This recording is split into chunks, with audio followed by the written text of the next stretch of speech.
الأنبياء والمرسلين حبيب قلوبنا وطبيب نفوسنا رحمة للعالمين بالقاسم محمد اللهم صل على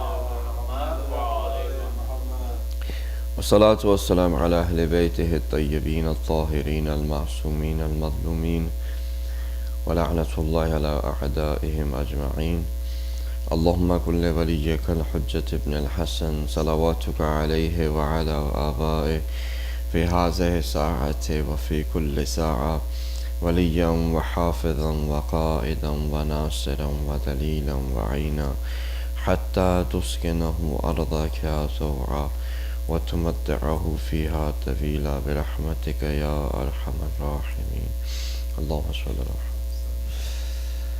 Amma ba'd, Assalamu alaikum wa rahmatullahi wa barakatuh. All praise and glory belongs to Allah, the creator of the universe, the one who has created many proofs by which if a person was to look, each existence is enough of a proof that a person can look at and say that he exists. In the Holy Quran we have places where Allah subhanahu wa ta'ala just challenges human beings or asks questions. Now one of the questions he asks is that,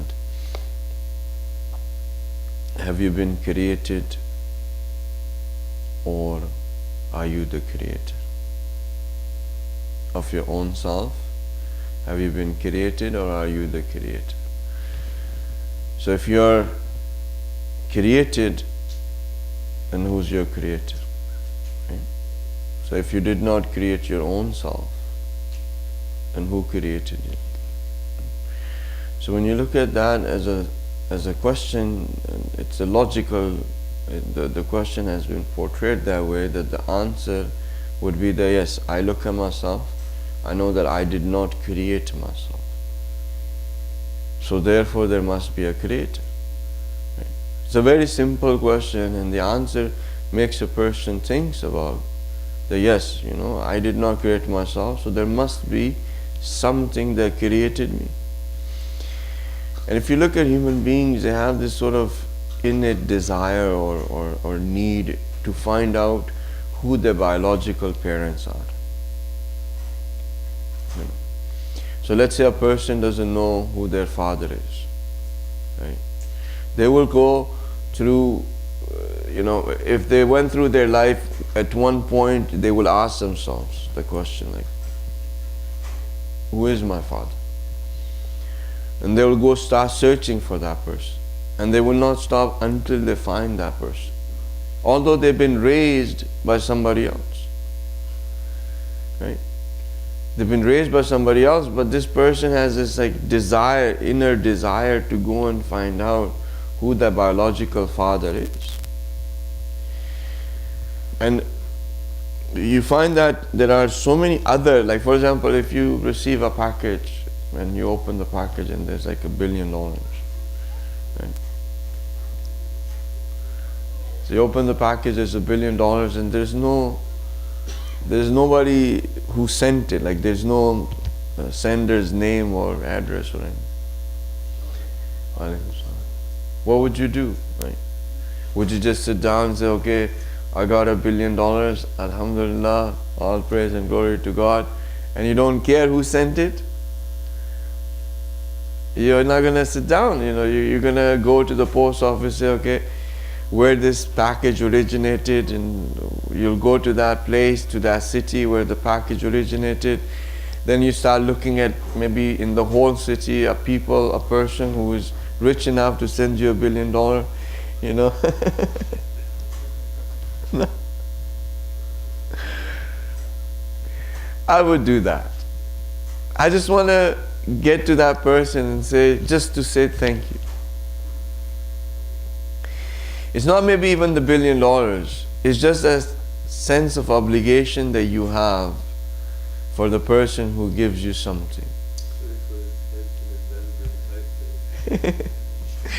Yeah, that would be an easier way to elevate yourself of the things, right? But as an inner desire, even if a person offers you a cup of coffee, right? You have this desire to thank this person. And I have had, I've had, where you're in the line and the next person's like, just do it sometimes. The person who's about to order, just once they order, just pay for them. You'll find them like, some people might be too they might be too, I don't know what's the word, ghairatmand. They might be too proud. They might not take it. But there will be some who will accept it, and once they've accepted, you paying for them maybe $1, $2. But the sense of obligation, you'll see it in their eyes, as if you've done something amazing for them. When it's only $2. Right? These are proofs that Allah subhanahu wa ta'ala has put inside of a human being. I've only mentioned 2 of them. That if a person was to look inside, they will see that when I understand that somebody blesses me or gives me a blessing or gives me something good or something great which is beneficial to me, I have this innermost desire and want to thank that individual. And when I look at water, I did not make myself. This earth I am walking on, I didn't make myself. This tree that gave me the shade, I did not make myself. The fruit that I'm going to have, I did not make myself. So whoever made these, and I look at them as blessings, as something that is sustaining me, I should find out who He is. I should go searching for who He is, just to get to that being and to say to Him, thank you. And a person does not get satisfied until and unless they do that. And this is a proof that Allah subhanahu wa ta'ala has placed inside of every single human being. So therefore the ulama, the scholars, they say that really the reason why we're talking about this is because we want to talk about the potential of a human being. In order for us to be able to understand the potential of a human being, we need to understand why God made a human being. Right? I mean, you look at a knife, you can kind of like understand by the way it cuts and everything that it was made for cutting. Whoever devised it thought that something sharp should be made for cutting, right? So when you look at that particular inner desires that human beings have to be able to know the Creator, the one who blesses, and say thank you, in all of those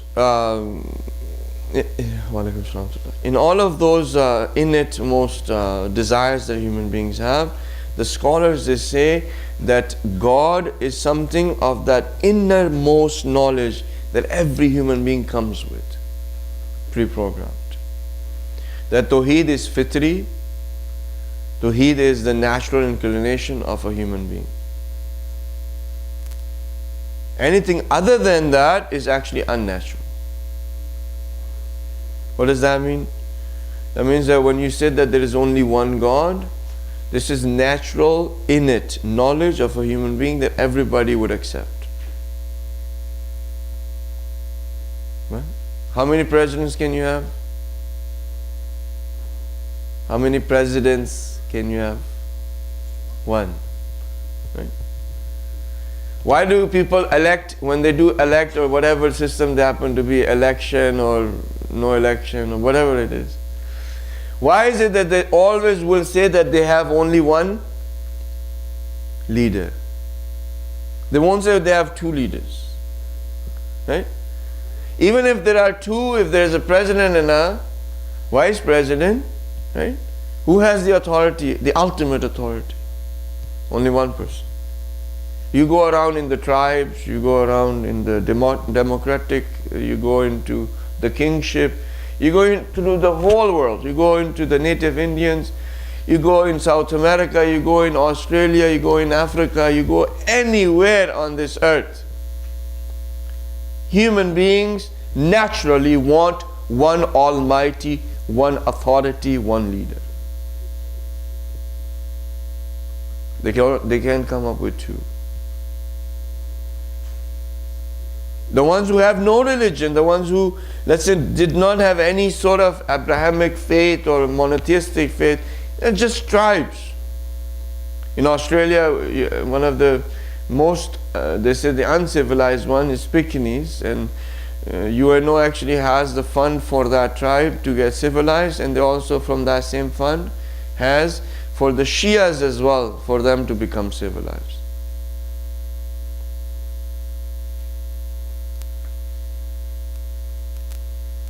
And that's a long story, but inshallah one day. But if you were to go to any of the world where no man has ever touched that tribe, when you get there, guess what you're going to find? Yeah.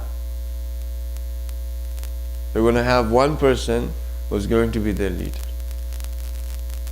Where did that person, how?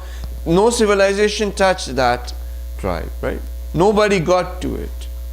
No knowledge, no internet, no phone, no nothing. Right? All the way in Australia. Where is that coming from? It's because every human being inside knows if there is a leader, if there is Almighty, if there is all powerful, if there is going to be authority, it will be one. So even for Prophet as well, they say that believing in the Prophet is also fitri, meaning it is the natural inclination of a human being. Right?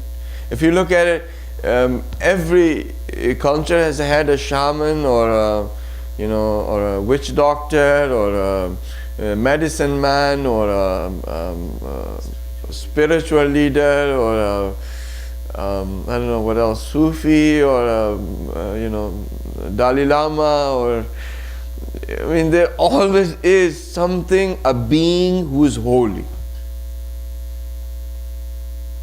who's connected to that one which is Almighty.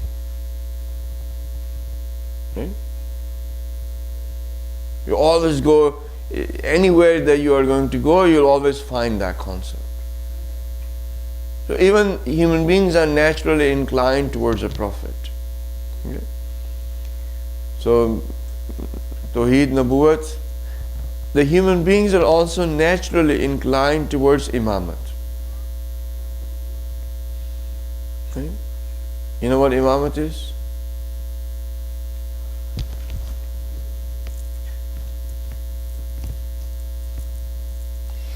The Vilayat is actually a system that Allah subhanahu wa ta'ala has devised of checks and balances to make sure that the message of the prophets is implemented perfectly without any mistake or injustice.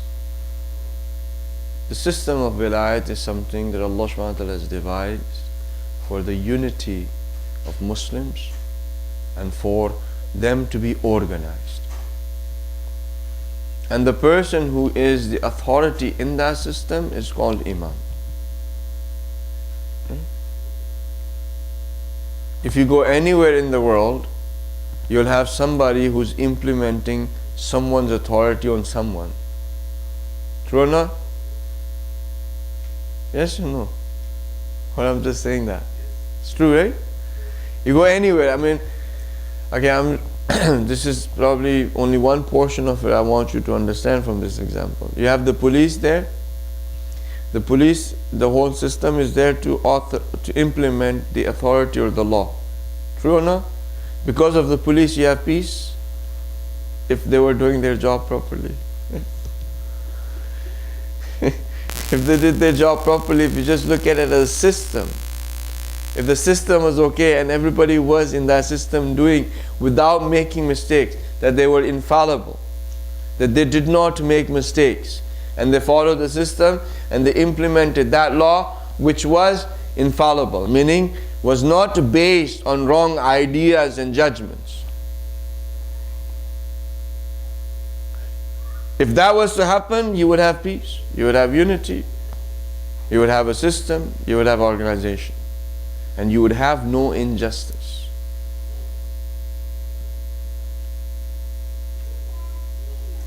Right? Imam is kind of like a leveler, you know, like in the old days, the masons used to build the walls, and while they were building the walls, they would have like something with a string, and and the bottom would be something like a sort of, yeah. So they would have it like to make sure that the wall is straight. Right? So in Arabic, that instrument is called Imam. Yeah. So to make sure that the wall is being built is straight. So this is something physical that people devise. Everything was devised based on something physical, like sabr. It was actually the meaning. The sabr was a tree that was really, really bitter. It was used for medicine in the Arabs. They used to use it for medicine to purify the blood, like antitoxins, like we have, for example. The Indian Pakistanis would understand safi, like we have that medicine. So if you look at a sabr, patience is also bitter. It's hard to be patient. But the name sabr started off from that bitter tree. So everything that we have in Arabic actually started from something physical, to look at something physical so that you can understand something which is non-physical. Right? So when you would look at that tree which is very, very bitter, you would understand sabr, which is actually non-tangible, a quality that you cannot see, but you would understand what it is. That sabr is bitter, right? It's bitter. Right? Yeah. Right? So far so good? So if you look at the Imam in itself, was there so that the whole nation should not go crooked. Right? That the whole nation should not go crooked. And that if you look at in every society, in every culture, everybody has some sort of system to make sure that there are checks and balances, that they don't go crooked, that they are united, and no injustice is done. True? So far with me? But what do you find in the world? Justice. Injustice. Darkness. Atrocities. Orphans. Poverty. Humanity at the brink of extinction. 70% of the natural resources of the world being utilized by 25% people. The food of 70% of the world is being eaten by 25%. 80% of the world's pollution is created by this 25%.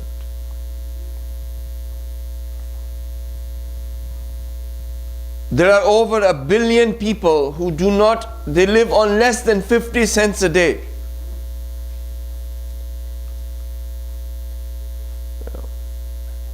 Almost 2 billion people, they have a hard time having access to clean water.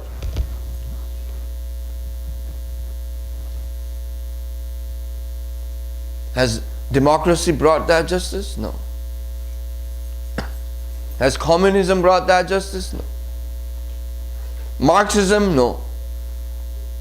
If you look at China being a communist country now, right now, it has the most amount of difference between the poor and the rich. More than America. Where in the restaurant, one plate of food would be the salary of 1 month of a laborer. You tell me that's, you go and have food, $10, $20, okay, $40, $50 steak, $100 steak, $150. What's the most expensive steak that you can have? The most expensive steak that you can have will not amount to 1 month worth of salary of a general laborer. And in China, one plate of food cost is versus 1 month worth of salary of a laborer. You look at all of the systems that humanity has devised, all of the isms, and you will not find ever that humanity was in justice, was in peace, was the poverty was gone. You won't find it.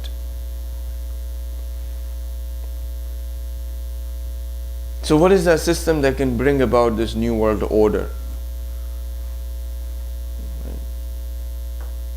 That world in itself, new world order, becomes a little bit, Well, the world does need an order, and the old ones have fallen. Communism has fallen, socialism has fallen, Marxism has fallen, capitalism has fallen. Every ism has fallen. The world needs order. So how is this order going to come? Whatever order is going to come cannot be socialism, communism, Marxism, capitalism, because they've already come, so they're old. So now there has to come a new order. That new order has to be something that has not come before. هو الذي أرسل رسوله بالهدى ودين الحق ليظهره على الدين كله ولو كره المشركون. He is the one who has sent the Prophet with guidance and the truth, so that the promise of Allah subhanahu wa ta'ala, so that one day can come where the religion is a system.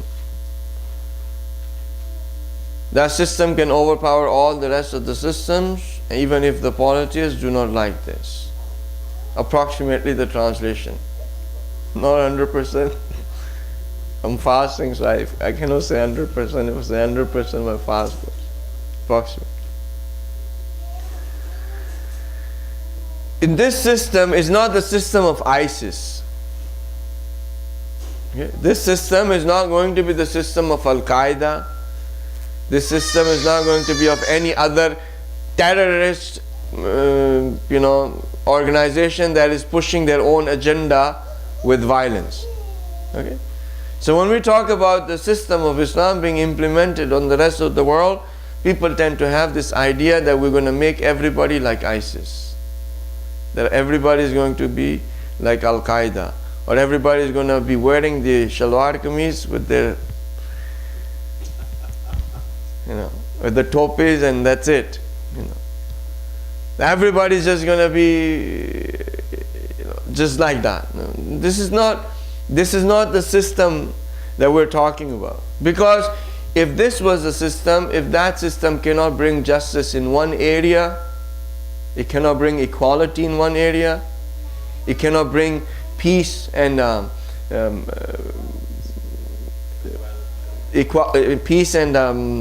looking for that word, prosperity in one area, harmony in one area, how can it bring for the rest of the world?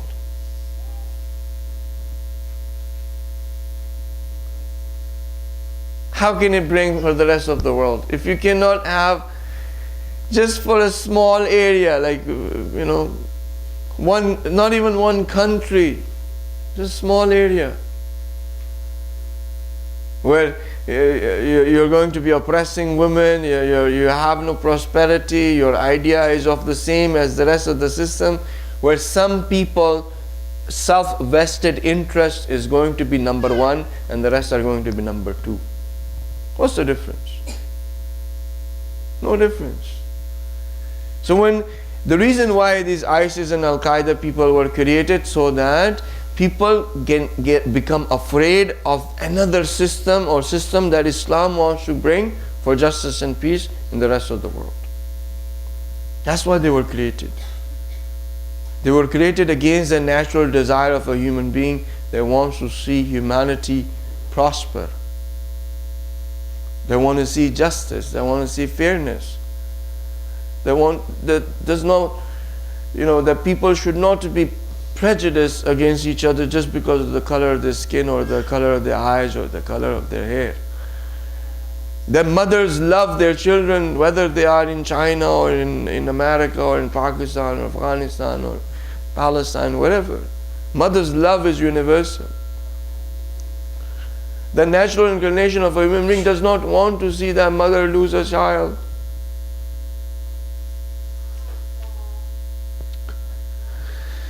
Whether that child is in Gaza, whether that child is in Australia, in Africa, in anywhere in the world. A human inclination wants that. And we are, humanity is crying for that. Humanity wants to see that. And the more that human beings realize that all of the systems are going to fail, and none of the systems are going to get you to your potential, to what you are, towards your inclinations. Nobody will, until and unless the system of God is implemented, who does not want the self-vested interest of a few, who is the Creator, who loves everyone equally, who wants the best for every single one, who doesn't want a few people to make their castles while the others people are homeless.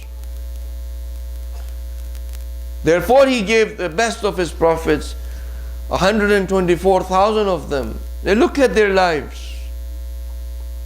They fought for humanity, they fought for justice, they fought for the people who had nothing. Look at Abraham, look at Moses, look at Jesus, look at all of these prophets and everybody.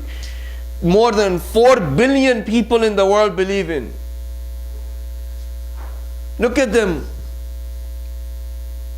They were always against the tyrants, the oppressors, the ones who wanted to put humanity in shackles.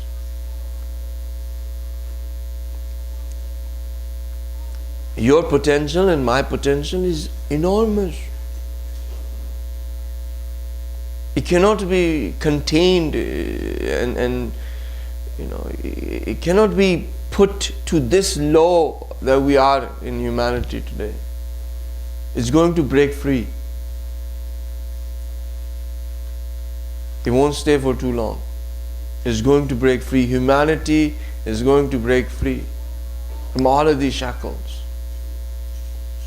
And when the natural consequence of that happens and people start realizing that they have been distorted, that what they have was distorted and they were deceived and they were manipulated, once they start realizing that light of hope which all of humanity is waiting for, which is the Imam of the time, is going to come up.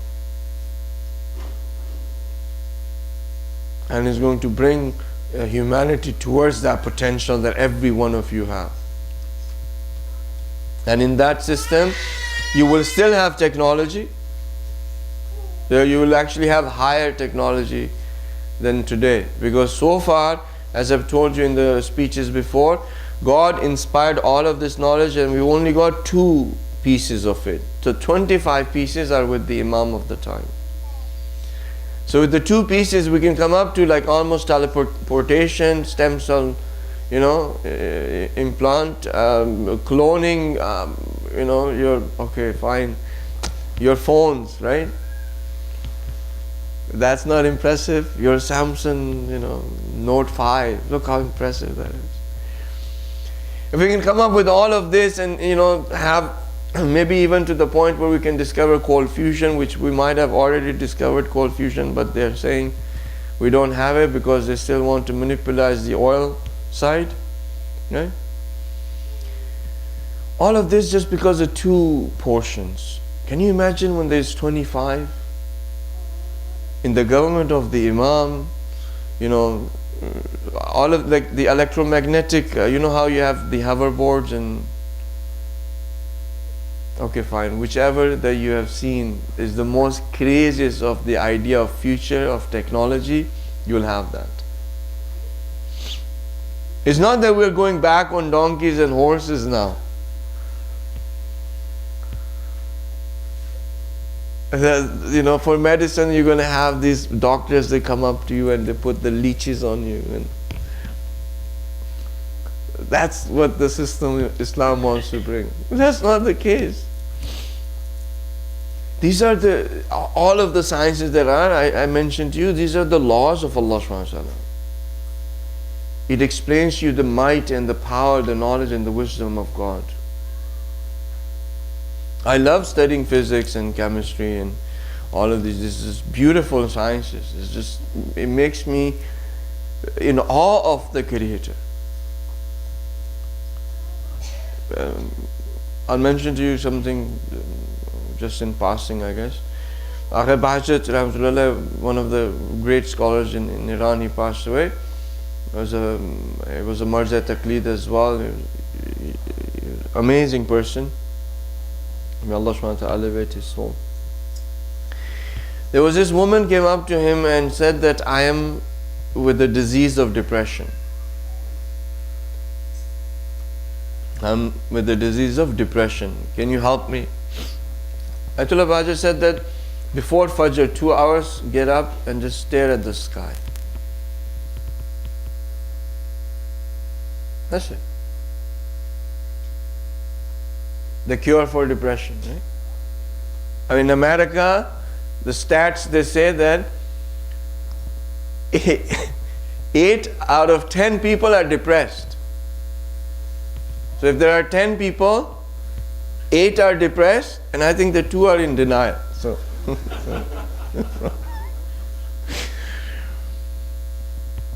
this lady said that I'm with that disease of depression and I want you to help me. He said, go 2 hours before Fajr, right? Before that, just go and look at the sky. And the lady did that and her depression was cured. You try that for 2 hours, just stare at the sky. What you will realize in the end, that all and everything is nothing but minute. Even yourself. And if you're minute and you're not even a speck on this universe, then how big can your problems be? Right? If there are 240, 80 billion galaxies with trillions of planets and stars, and we happen to be the smallest planet, the youngest solar system, with the smallest star, and we cannot be even a speck on this universe, how big our problems can be? Any problem that you're going to face in your life. And when she kept on looking at the sky for 2 hours, she got rid of her depression. Because she believed it, that she is just a speck on this universe. We were told every day, go out, look for Fajr. Okay, I'm just going to look at my clock. What's the app telling me Fajr time?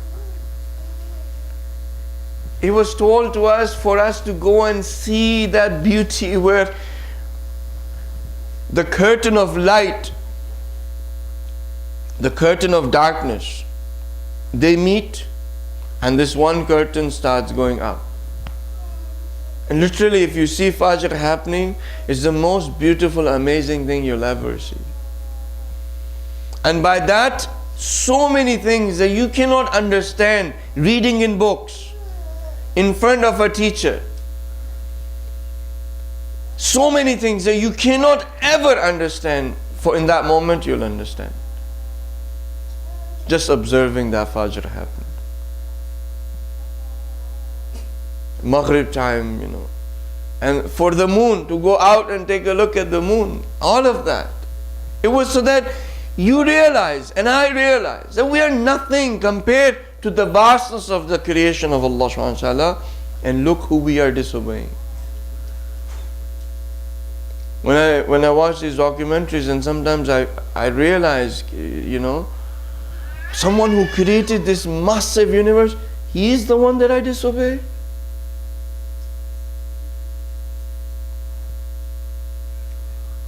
And in arrogance I disobey. I mean, who am I to disobey? Even like I get scared of people. Right? I don't want to disobey this person, that person, my boss. Thank God I don't have one other than Allah subhanahu wa ta'ala. We're afraid of not disobeying the boss. What does the boss have in hand? Your life? Your children's life? Your wife's life? Your sustenance? Your house? What does he have in his hand? Just that paycheck. And so afraid.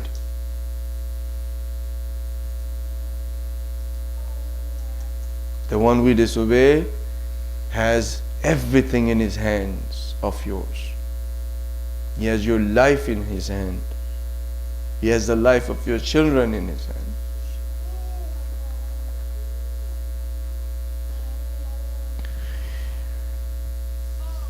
Everything belongs to him, yet we disobey him.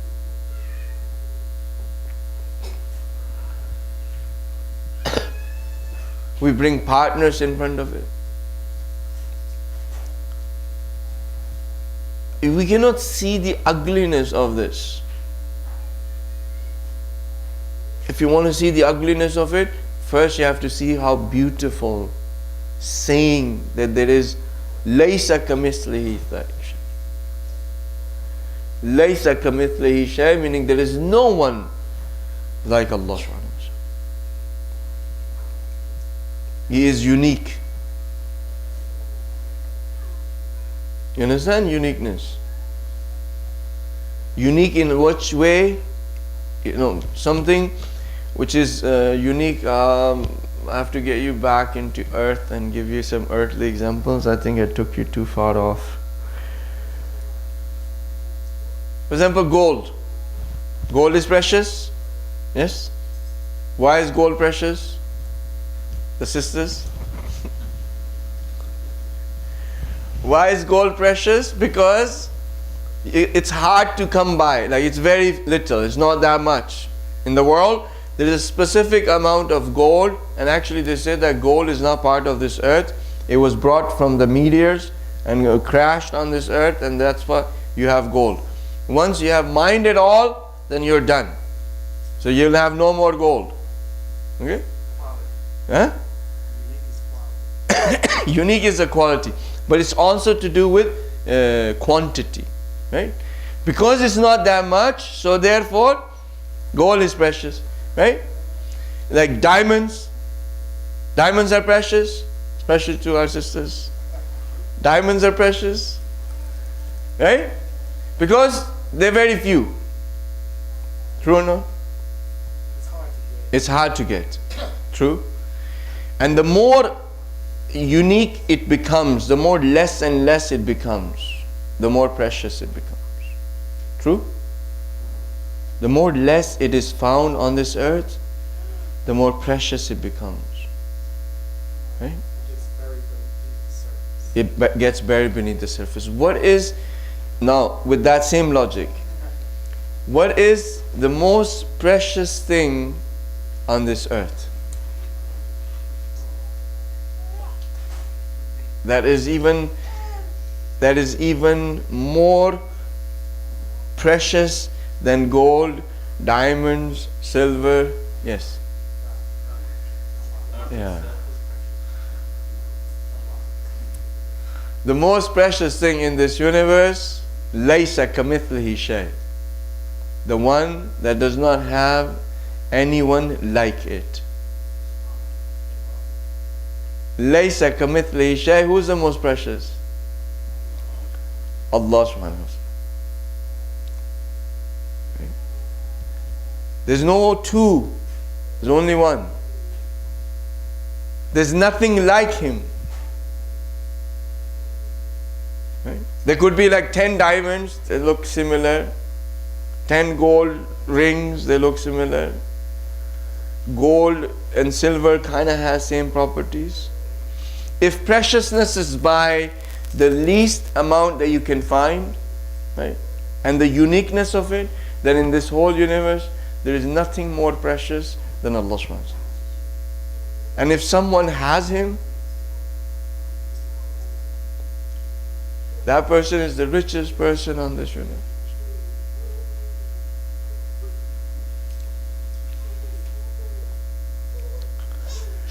Whoever has this unique, precious thing that in the whole universe you cannot find it,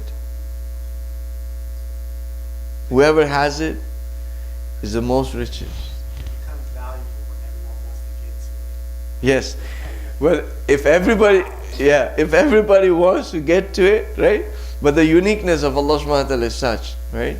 He says in Hadith Qudsi, He says that I've never let my creations, and this is also approximate translation, okay? Because I'm fast. He says that I've never let my creations come to this that I have created anything else. I've never made you feel this way that I have other creations. Like when you are praying to God, what do you feel like that you are the only creation that He has created? Right? You don't think about that, oh, I'm only part of the 7 billion people. You don't, you're not thinking that. It seems that you are the only one that I have created. Unique, right? But when you are praying to Allah subhanahu wa ta'ala, you feel that way, that you are the only one that He has created. But He says in Hadith Qudsi that when it comes to me, it seems as if I am, that everyone else is God but me.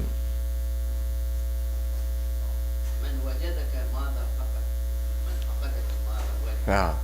Someone who has found Him has lost what, and someone who did not find Him has gained what, right? So if you have found Him, you have gained everything, and you haven't lost anything. And if you did not find Him, then what did you gain? Nothing. What did Fir'aun, what did the pharaohs gain? Nothing.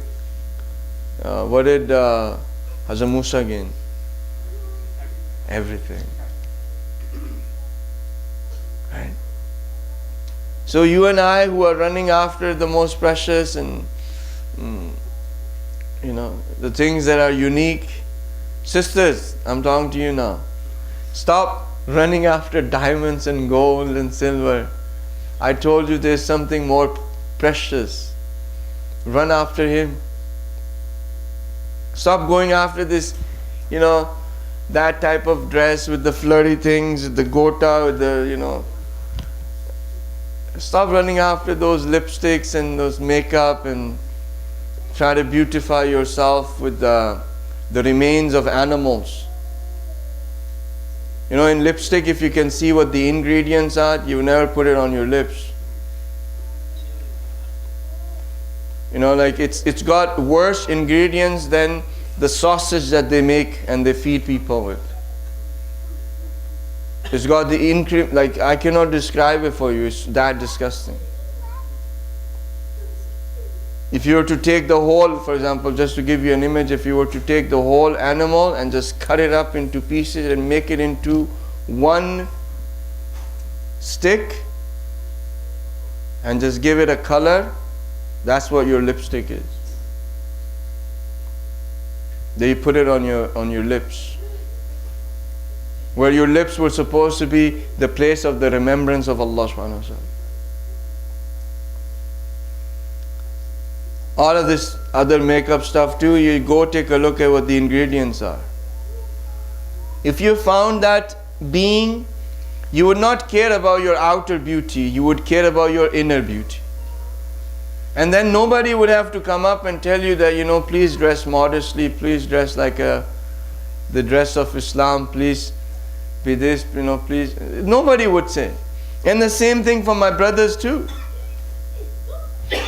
If you find Allah subhanahu wa ta'ala, you would not need to make a massive, humongous house to let everybody know how successful you are. Or buy the most expensive cars out there to show people that you have something.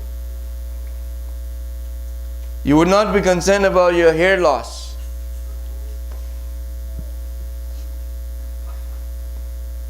You would not care about your hair loss. You would not care if you have the beard and it's all white. You would not care.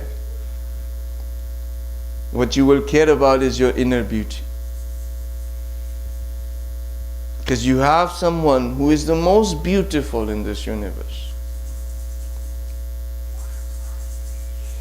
The most beautiful in this universe is Allah subhanahu wa ta'ala. There's no one else. Anyone who has beauty is because of Allah. Bibi Fatima Zahra Salam is beautiful. Her beauty is a reflection of the beauty of Allah subhanahu wa ta'ala. Herself, she had no beauty. Whatever beauty she has is a reflection of Allah subhanahu wa ta'ala's beauty. One second. So that brings it back to, am I the creator? Or who created me? Right. That's right. So even with the most of these examples, I'll give you one thing and we'll finish it off there.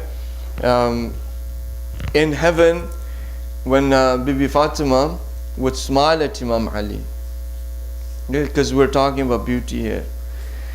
When she would just smile at Imam Ali ﷺ, the people of heaven will fall down unconscious. The light that would come out of that smile, it would be that beautiful. People who live in heaven, who are surrounded by beauty, when they see that light, they will become unconscious. My sisters have that as a being that they can emulate. They can make her as a role model.